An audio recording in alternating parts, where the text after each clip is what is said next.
This Start Smart audio tape was designed to answer questions and concerns you may have about sex and contraception. Listen to it carefully, and always remember to follow the rules of safe sex. If there's one thing that all teenagers have to deal with sooner or later, it's sex. Whether you're just thinking about it or have already become sexually active, being interested in sex is a natural part of growing up. Sex should be a wonderful and enjoyable experience, but there are a few guidelines to make sure it continues that way. Like many other pleasant activities, sex also presents some risks. Two major unwanted events can result from sexual activities: pregnancy and sexually transmitted diseases. Fortunately, risks can be reduced if the sexual partners use common sense. The questions asked in this program are quite possibly the same ones that you have had yourself. How to decide about birth control, which methods, and how to use them, and how to say no if you don't want to have sex at all, just at that time, or with that particular guy. Since sexually transmitted diseases are a factor in our society, you probably wonder if it's possible to have an enjoyable sexual relationship without putting yourself at risk. By addressing some of these questions, we hope that we can help you make the right decision for yourself. Crinoline. I love the old stuff. I love the old stuff. Yeah. Hey, how was your evening alone with Dan? Did anything interesting happen? Almost. I mean, I would have, but my parents could have come home at any time. Not very romantic, if you know what I mean. But my parents are going away to the cottage in 2 weeks, and we're going to have the whole house to ourselves for the weekend. Wow, that's great. That's how I want it to be my first time, if I ever have one. If you do it with Dan, I'm going to be the only girl left at school who's a virgin. And you know Sheila, right? She always acts like she knows so much more than me just because she slept with all those guys. All Sheila knows about is sleeping with guys. Like, she's totally failing all of her afternoon classes because she skips them all to see her new guy, Greg. Ugh. You know, your first time is not a big deal. It's not like in the movies. I mean, my first time, I thought that everybody would realize that I was a woman now. But, like, I was treated exactly the same. It was kind of funny, actually.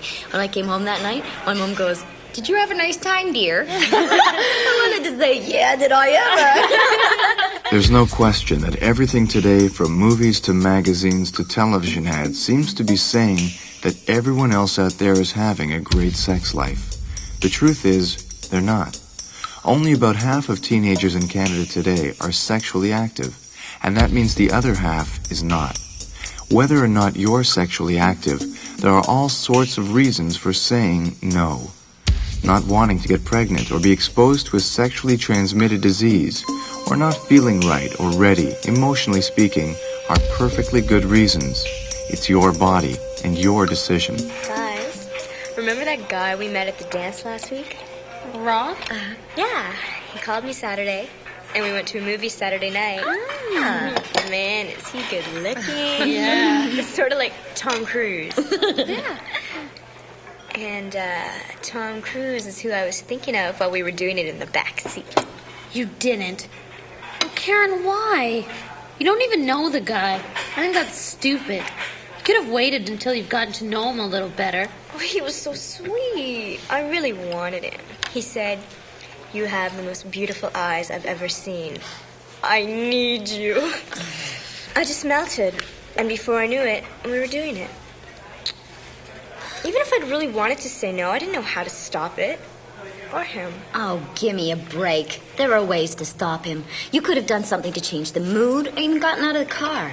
You fell for the oldest trick in the book. A guy will tell you anything if you'll sleep with him. There are ways to say no without feeling guilty about it. Tell him you're not ready to have sex. Or buzz off would work. That would change anybody's mood. I've even used the line that I have my period. How would he know the difference? It's important to be firm. You don't have to get angry. Any guy who seriously wants to be with you will respect your decision and wait more than 5 minutes. Well, I guess you're right. He didn't need me. He said he'd call me on Sunday, and he didn't. I guess now I feel like he used me. Don't let yourself get too down about it. You know, the same sort of thing happened to my sister once. She cried all night about it.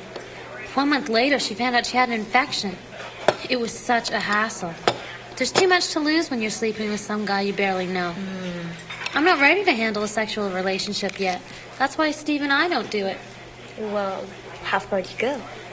We do everything but. Like, we have oral sex, which we both like. That way I don't have to worry about getting pregnant. And we have a really good time just touching each other. You know, masturbation. Does it work? Well, it does for us. It's great. One of our sex ed teachers told us about low risk, no risk, and high risk. No risk things like massaging, body-to-body rubbing, hugging and kissing, that sort of thing. Don't knock it. It can be really wonderful. Oral sex and making love with a condom is low risk, and making love without a condom, whether it's regular or anal intercourse, is high risk and stupid. Well, from now on, I guess I'm not going to fool around with guys I just met. Unless I meet Tom Cruise. Only you can make the right decision for yourself. Remember the importance of respecting yourself and other people. For a partner that you know, masturbation and oral sex can add a lot to sexual enjoyment, as well as reducing the risk of pregnancy. Remember, though, you can catch a sexually transmitted disease through oral sex. So if you're not sure about your partner, don't do it. And if you have genital contact, you can still get pregnant. I know it sounds pretty bizarre, but I've heard of some people having anal sex as a way of avoiding pregnancy. Really? I think I'd rather take the pill. It's true that some people do have anal sex. Obviously, people's sexual preferences vary. While it's true that you can't get pregnant from anal sex, it can be painful and lead to infection transferred to the vagina from the rectum. This could lead to an internal infection of the fallopian tubes and ovaries, which can be very painful, require lengthy treatment, and lead to sterility, which means that you won't be able to have children. Sexually transmitted diseases such as AIDS can be easily transmitted through anal sex. It's very risky. So if you do it, make sure your partner wears a condom and don't let the guy put his penis in your vagina after anal penetration.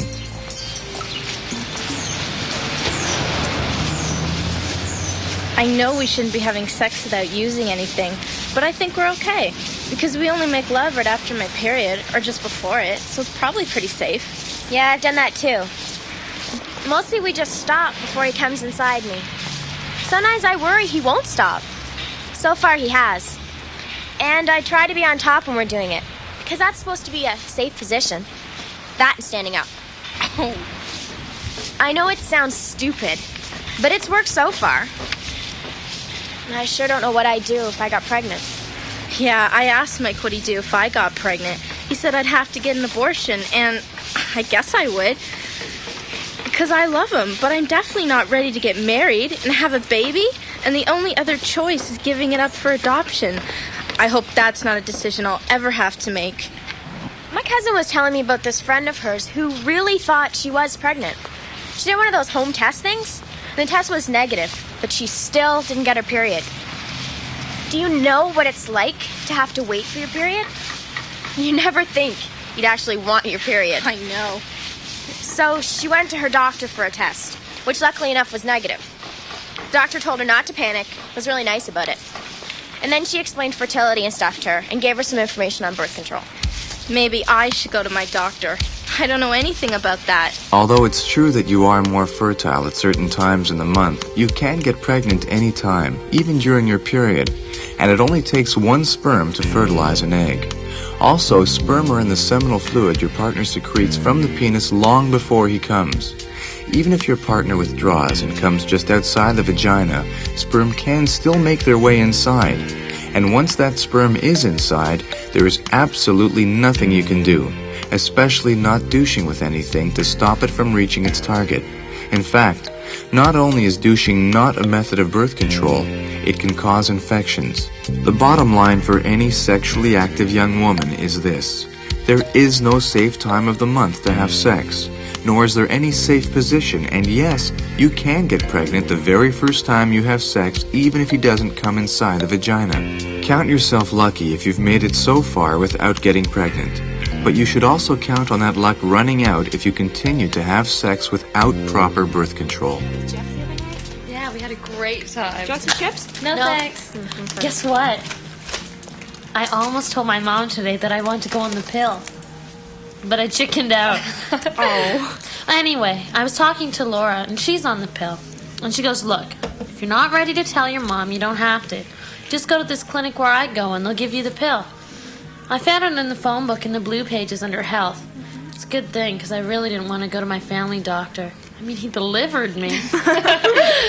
So I went with Laura to the clinic. I really wanted someone to go with me. They talked to me and gave me this internal exam. I was kind of scared about having the exam. Thought it was going to be painful, and I was embarrassed about opening my legs in front of a guy. But it was okay. Get to the details. Yeah. What do they do to you?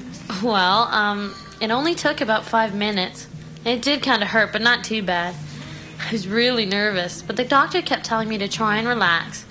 Before he started, he told me exactly what he was going to do, and then he showed me the instrument he was going to use. I could feel it being inserted. It hurt until I made myself relax. There was just a little pinch and some pressure at first, but that's really it. And like I said, it only took a few minutes. Well, my doctor just used her fingers. She put a couple of fingers in my vagina and felt around and put her hand on my tummy, too. It really depends on who you get, but most doctors or clinics will examine you with the instrument and a finger in the vagina.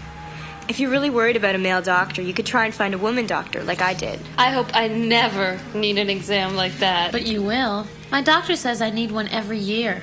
In a way, you're lucky that you can be examined internally in order to rule out infection, cancer, and other diseases. Once you've started having sex, you definitely need one. What's it for, anyways? Well, it's an exam to make sure everything is okay internally. Also, it's how they test for cervical cancer and sexually transmitted diseases. You should have one, even if you're not on the pill. Okay. Parents sure are a problem.